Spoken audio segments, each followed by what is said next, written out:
In this video I'm going to be exploring some new creeks, looking for some more spots to try the sluice out. Well, the sun's almost up. I'm about to head off to Heskett to pick up some beehives that I left at someone's place, and on the way back I'm going to explore some new creeks. Normally I just go straight through puddles, but I thought I'd check this out. Oh, it's cold. Not much ice. This is Australia after all, not, Canada. But it's chilly. It's a beautiful day though. But it's also why I'm picking up the hives first. Just to give it a chance to warm up that little bit before I go sticking my hands in icy water. Cut. You mean to say that the reason why you took so long today wasn't just because you were picking up hives, it's because you went prospecting as well? Maybe. I'm going to keep that in mind next time you say you're going out somewhere. Check the car. What equipment have you got? I wonder why there's no room in the car for me to take it this afternoon. Busted. Yeah, busted big time. Such a pretty spot. Just gorgeous. Really nice fat Angus cattle down there. That'd be tasty. Damn. Beautiful. What the hell is that? It's a rabbit. It's a very dried out, frozen rabbit. Okay, well, what I've come for is my hives. Now if you're interested in bees, I'm going to be starting another channel soon for this season on my beekeeping activities. But right now, I'm going to get these in the car. Things you find. That is a Delina cancerides. Okay, now among other things, I'm an arachnophobe. Just to give you some scale, there's my finger. That's about a 2-inch wide board. She's not a big one. While it was frosty, she was really slow moving. Warms up just a little bit, and these things get really fast, and they can jump up to 2 meters. If you've seen the original Spider-Man movie, the 3 spiders that gave him his special abilities, the one that gave him his jump is Delina cancerides. Just a little bit warmer, and I would not have been doing this. It was bad enough as it was. Now, she might look scary, but when I was here last time, dropping these hives off, on the underside of one, we found a redback. And redback spiders are scary. Because, they can kill you. Whereas huntsmen like that, they only hurt. So now to the serious stuff of prospecting. This is the Taradale Drummond goldfield, all in these hills. Lots of gold in there, lots of active, well, not so much active mining leases, but leases where people, they've got tickets on it. They're not developing them at this point in time. That's Mount Alexander. We're about to head into Taradale and then into the bush. Well, the first area I've got out of the car to have a look, and we've got a series of hairpin bends. Back over, and then the creek runs back up that way. I reckon this ledge here might be good. Down there, this would work as a riffle. And so could be a good spot there too. Oh, tadpole. Good spot there, but the water's a little bit deep. So I think I might give that a miss for today. That's a good place to come back to. I'm not used to dealing with this wet stuff. But for some reason there's a gravel bank here. Which is odd. I don't see why that would be forming there. Kind of the inside bends here, I would have expected the gravel to be over there more, not on the outside basically. And here, looks like we've got a good solid false bedrock. There's clay, these larger rocks sitting on it. So that could be a good spot to check out, just there. Then we've got this gravel bank that's here, building up on the front side of this log. And then we've got a little bit of a sandbar over there. This pool on the back of the log. Now, that could be because someone's dug it out and we haven't had a flood to sort of fill it back in.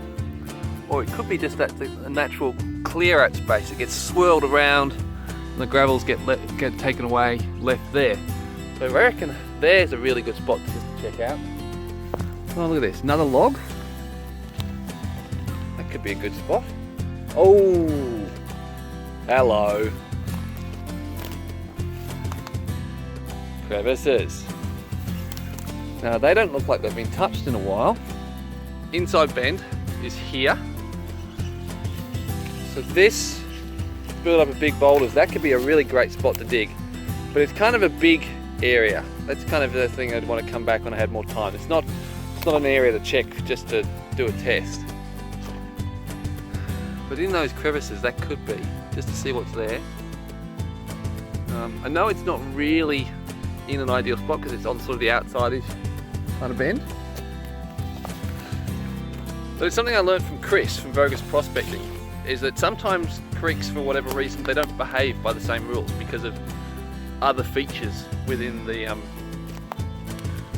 flow. Like there's a creek up near Beechworth, up near where Chris is, and the gold is all on one side of the creek. Doesn't matter whether it's inside bend, outside, it's all on the one side of the creek. And that's because of the way the bedrock shelves and dives into the creek. Just another little feature here is this bedrock. Now all the bedrock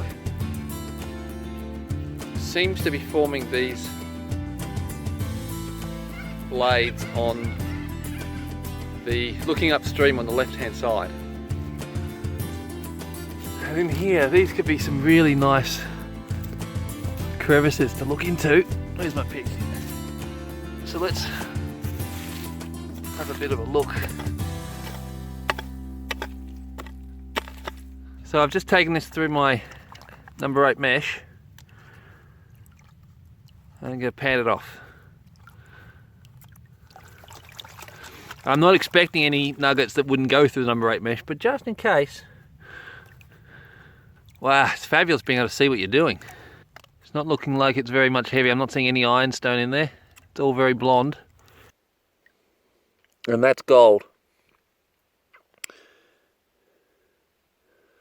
Okay, now the thing that looks like gold isn't. It's that little dot above it. Is there any more? Yes, there are. Okay, a bunch of nano dots. Okay, first pan of the day. I will take that. That's very nice. But I'm not mining, so let's move on. Now I'm really tempted to dig behind this rock because it's out of the water. I can see what I'm doing and get a really good look at the structure, the gravels and the layers as I go down. So I think that's a good bet. Well, I've just panned that down and I got nothing, not even a nano dot. So maybe that layer of clay isn't a really good false bedrock after all. So what I'm going to just try and do is just punch down as far as I can go with the shovel. Well, that was interesting. There is a layer of clay sitting on top of this really nice gravel. So what I think is happening is this area, it's pretty dry. It's not as dry as Bendigo, but it's pretty dry. And we haven't had major flooding events for a while. So I think the clay that I'm standing on is actually a sort of a build-up of silt and fine sands over a period, over a while. And that's covered up a much better gold-bearing layer, hopefully, of gravels. However, it could mean that the gold-bearing layer of gravel is actually a lot deeper than I'm prepared to dig today. We'll see what this has got. Regardless of what it has, I won't do any more at this hole. Here, it's still very blonde. There is gold though. Tiny, tiny, tiny. And look, there was some tiny red gems there as well. There's just some micro dots. I'm sure you can't see them. There's one. Oh, there's two. Just at the top there. Gold left high and dry, and there's more in the sand. In hindsight, this makes a lot of sense. But it could be that there is gold, even good gold here. It's just going to be buried, and I don't know how buried it is. If you look down here, see that swirling current in the mud. And here. So we've got this clay layer is over the top of it, and then it comes into the gravel layer, and then that's where the water's coming through. Of course, there's no water coming over the top there. In hindsight, this is obvious, but you know, and my hole, of course, is filling up with water. So the aim of today is not to find gold. It's to find creeks with gold in them. And so first creek I've tried, it's got gold in it. So that's a win. So I saw the gully was getting a lot deeper, so I sort of popped over to have a look, and there's lots of big chunky rocks. And down here, there's the bedrock sitting up on its edge, forming great little riffles. But I'm not here to look for gold. I'm here to look for creeks with gold in them. And I already know this creek has gold in it. So keep moving. But next time I come back here, that's where I'll go. Might have a bit of an issue. I just pulled over because I could smell a bit of oil burning. Alright, coming down the hill, I've just been keeping an eye on this gutter that's next to the road. And just started to see some really big rocks poking out. I thought, well, this might be worth a dig. Collapsing bank. Oh, bedrock. I reckon. Okay, that's where we're going to dig. Let's get in behind that, see what's there. So I've dug a sample. I'm not sure this is bedrock anymore, because I hit an orange clay layer, which you can just see there, and then I was getting this stuff here, which is bedrock, which was breaking up. It was quite soft. So I'm not sure if this is a big hard rock that's washed down from up there somewhere, or whether that's a different type of bedrock which is staying there and the softer stuff is eroding. But see this coming down and that coming down, it doesn't look as much like bedrock now that I've dug a bit. Continuing down, and there's another tributary that's coming off here. Now if I was being more thorough, I would check that, but not today. Not with the car making me nervous. Well, I'm a ways downstream now, and that little gutter has been joined by a whole stack of other creeks, and it's now a sizable stream, or at least it would be if there was any water. And we're very close to Castlemaine, Friars Town. This area produced a lot of gold in its day, and there's this interesting reef material, seriously mineralized quartz in there, coming out of this sandstone maybe? You know, who knows how deep this thing is here. Now, that'd have to be bedrock for sure.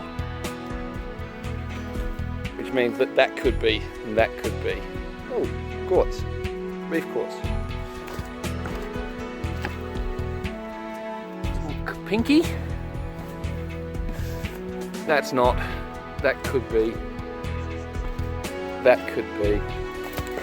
Who knows? Anyway, there is this tiny, tiny little bit of water going through the gravels beneath my feet, occasionally getting to see it. Now, which means that this could be a good place to dig, because there's something stopping the water from going deeper into whatever is there. So it could be that there's bedrock just down there, or it could be there's a clay layer down there. Either way, there's something stopping the water from getting away. And this looks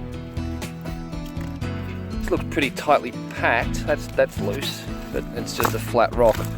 Whereas these are pretty well jammed in there. So this could be a good spot to have a dig at. So I reckon this is our next spot. Well, the gravel here isn't that shallow after all. Just pulled this rock out, and it's a good 8-10 inches down, and it's gravel all the way. But the hole's filling up quickly, so we'll see if we can pull out the bottom and yeah, give it a go. Not as scary. But interestingly, if you look down here, there's a little bit of black sand starting to come. So I'm going to go deeper before I give up. Well, I've got another classified material. My fingers are stinging because the water is so cold, and I'm still going down, and the rocks down there look like, they feel like they're boulders. They could be 2 inches away from the bedrock, or 2 meters, don't know. Now I'm just about to pan this off. Now, irrespective of what I find, I'm going to move on. If I get 3 nuggets out of this hole, I'm still going to move on. And the reason for that is because I'm looking for creeks with gold, not for gold. Now, if it did just happen that I did find 3 nuggets in this, and when I say 3 nuggets, I'm not talking big, I'm talking 3 nuggets. No matter, like let's say I found a 1 ounce nugget in here, I'm still going to move on, because the best strategy, if I did find that much gold, would be to come back with some real equipment, not to keep panning. Now this is looking better, because now we're actually getting some heavies, some magnetite or hematite. No lead, which in an area like this, which has had so much activity around it, I reckon means we're not deep enough. Oh. Lead. Speaking of. Okay. Well, that is a shotgun pellet. So I'm going to take that with me. But as the rest of it, it can stay here. Well, I'm going to call this spot done, because if I'm finding lead, then at the very least I should be finding flood gold. If I'm not finding flood gold, in the wrong spot. So yeah, move on. Well, I put 2 pans of water in there, and now I'm seeing colour. So I think the problem I might have had and why it was smelling hot was because it was, hot. So I might have to get that looked at. Frystown was, oh, there's a rabbit. 2 rabbits. 3 rabbits. Frystown used to be a metropolis. Like there was like thousands and thousands of people here trying their luck, and successfully finding gold. And before I head to my next destination, one of the ones I've had on my mind all day, I'll show you one of the mine ruins up here. So welcome to the Duke of Cornwall mine, and this is their engine house. So from my understanding, there would have been a big noddy here, and the engine would be pulling it up and down there, I think. But if you go over the back here, other side of the road, you got Mullock all the way back there up the hill. But yeah, this was one of many of the mines that was in this area. But it's an incredibly good ruin. That's just fabulous. I'm now in Guildford, and that brings me to one of the real reasons why I was also looking to explore out this way. Check this out. The best pie I know about, commercially available. These are just awesome. The best bit. Oh. Now would you look at that? Look at that chunks of meat. It's like they get a whole steak, chop it up, and then stuff it in the pie. Well, I didn't find much yellow, but it's a success. I've had a fun morning, picked up my beehives. I've got a Guildford pie. That's a big thing. And probably really what I found is 3 spots to not go back to. You know, not that there's not necessarily gold there, even in that last spot where I dug down didn't find any. But maybe it's just not accessible. And in this area, there are so many creeks that do have gold. Like for example, Just over there is the Loddon River. It and its tributaries. You can always find gold there. not that you're supposed to in the Loddon, but yeah. But all the tributaries, all the little side creeks coming off it, they've all got gold. Plus gems, including sapphires. I haven't found the creek though that's delivering the sapphires to the Loddon, but I have narrowed it down some. But that's a video for another time. So hope you enjoyed. Catch you guys later and see you around.